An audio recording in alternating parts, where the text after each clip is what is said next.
please! Ate Shaira! Tulong po, please! Uy, naku, Mikmik, ano nangyari sa'yo? Ba't ka na ganyan? What happened? Wala. Hindi ko tunay na ang gantong pumulupot sa akin ng tissue. Eh, ano ba kasing ginagawa mo, ha, Mikmik? Ikaw talaga, nagmukha ka tuloy, Mommy. Mommy?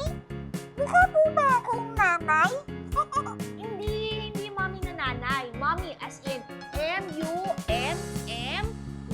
O, ayan, pwede ka na makapagsalita ng maayos, Mikmik. Okay. Yan yung mga tawag dun sa bangkay na binabalot sa tela.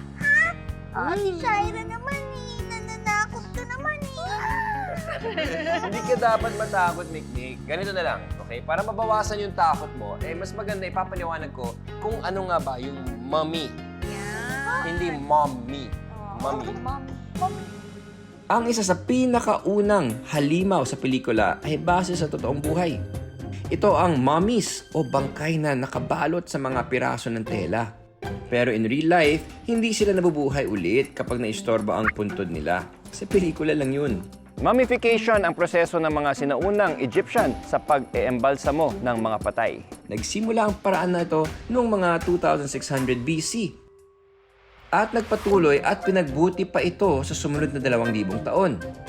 Ang mga archaeologists ay pwedeng malaman ang itsura ng tao 3,000 years ago sa pagtingin sa mga mummy. Mas marami pa itong detalye kumpara sa makikita sa buto o fossil. Mahigit sa 70 milyong mummy ang ginawa sa Egypt. May mga pharaoh o hari at mga Egyptians na kayang bayaran ang mamahaling proseso na ito.